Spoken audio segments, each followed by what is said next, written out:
Halo, selamat pagi. Apa kabar semua? Semoga semuanya tetap sehat dan semangat belajar dari rumah. Kita akan melanjutkan pelajaran kita sebelumnya, masih tentang tempat wisata. Tapi dalam video kali ini kita akan membahas teks deskriptif yang akan memberikan kalian pengetahuan bagaimana menulis teks deskriptif, terutama tentang tempat wisata. We are going to continue our previous lesson that is about tourism places. But in this video, we are going to discuss about descriptive text, which allows you to be able to write a descriptive text about a tourism place. Apa itu teks deskriptif? Teks deskriptif bertujuan memberikan informasi tentang sesuatu atau seseorang. So what is descriptive text? Descriptive text aims to give information about something or someone. Nah, setiap teks memiliki struktur organisasi, sama halnya juga dengan teks deskriptif. Every text or all text has structural organizations, including descriptive text. Nah, teks deskriptif ini memiliki dua struktur organisasi, yaitu informasi umum dan deskripsi.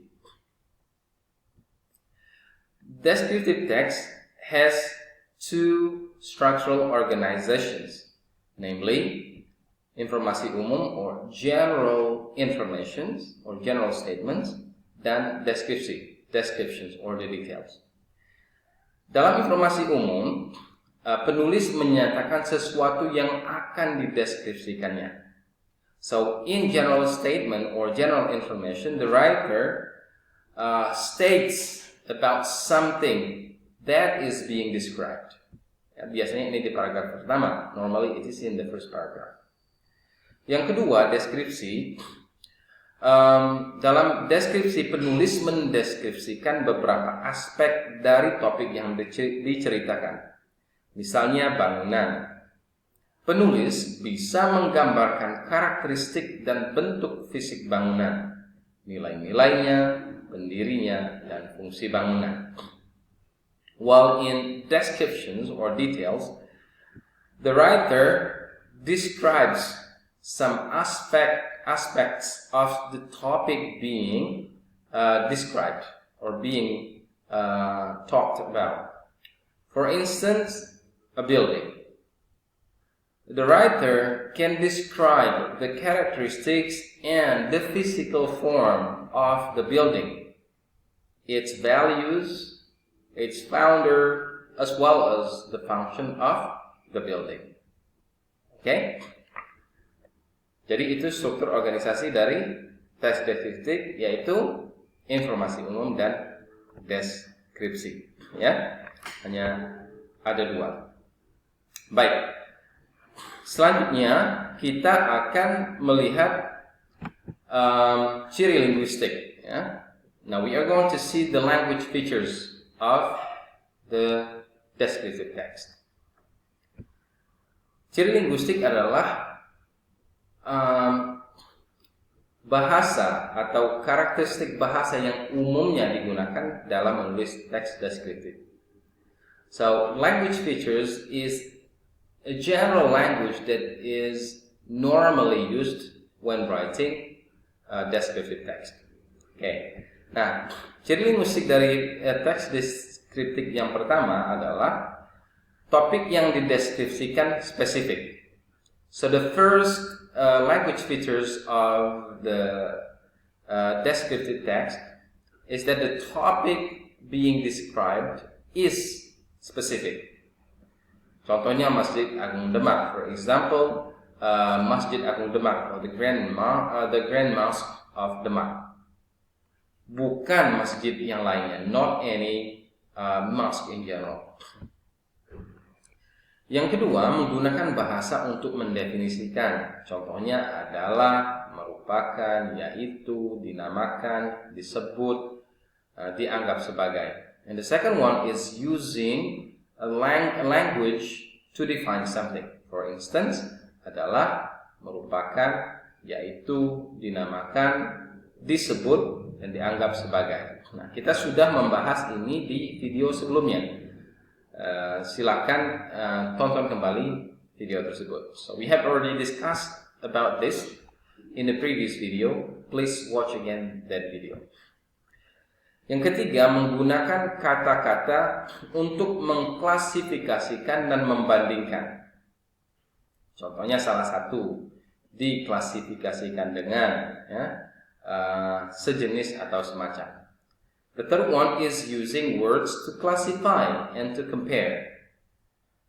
For instance, salah satu, one of bla bla bla, diklasifikasikan dengan, classified into, sejenis atau semacam, kind of. Dan yang keempat, menggunakan kata hubung untuk mempertahankan kelogisan kalimat dan paragraf. Okay?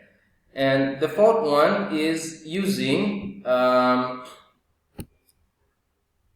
conjunctions to keep the logic of the sentences and the paragraphs.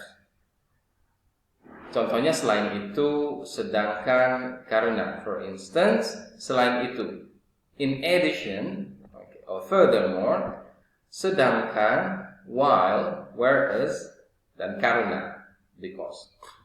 Okay. Dan yang keempat, kemungkinan mempunyai banyak kata-kata teknis sesuai dengan benda atau sesuatu yang dideskripsikan. So, it perhaps has some or many technical words which is based on the things or something being described. Yang kelima, menggunakan bahasa deskriptif untuk mengungkapkan ciri-ciri fisik sesuatu atau seseorang. Misalnya warna, bentuk, ukuran, dan sebagainya. And the last one is using descriptive language to delineate or to describe the physical characteristics of something or someone. For instance, the color, the form or shape, the size, and etc. Kemudian mengungkapkan apa yang dimiliki oleh sesuatu atau seseorang. Contohnya bagian tubuh, komponen, dan sebagainya. The next one is describing what is being featured by something or someone. For instance, parts of body, components, and etc. Dan yang terakhir adalah fungsi, mendeskripsikan fungsi atau penggunaan dari sesuatu itu. And the last one is to describe the functions or the use of the things. Okay? Nah, itu saja yang dapat kita bahas dalam video kali ini. Kita akan membahas contoh teks deskriptif dan struktur organisasinya serta ciri linguistiknya di video yang berbeda. That was all what we can discuss about descriptive text. We are going to see the example of the descriptive text while discussing also its structural organizations and the language features in different video. Okay? Jadi dapat kita simpulkan bahwa teks deskriptif adalah teks yang memberikan informasi tentang sesuatu atau seseorang. Okay? So what we can conclude is that descriptive text is a text which gives information about something or someone. Ada dua struktur organisasinya, yaitu informasi umum dan deskripsi. So it consists of two structural organizations, namely general statement or general information and descriptions or details. Sedangkan untuk ciri linguistiknya yaitu spesifik, ya. Apa yang dibahas itu spesifik. What is being discussed is specific. Kemudian menggunakan bahasa untuk mendefinisikan dan mengklasifikasikan. It uses the language to define or to classify or even to compare something. Dan menggunakan konjungsi, ya, untuk menjaga kelogisan kalimat. And it also uses conjunctions to keep the logics of the sentences and paragraph. Dan kemungkinan mempunyai banyak kata-kata teknis. It maybe has many technical words. Dan yang terakhir menggunakan bahasa deskriptif. And the last one is using descriptive language. Oke, kita akan lihat contohnya di video berikutnya. Tetap semangat belajar dan sampai jumpa di video berikutnya. Oke, so we are going to see the examples of the descriptive text in different video. And see you in the next video. Sampai jumpa dan tetap semangat belajar dari rumah.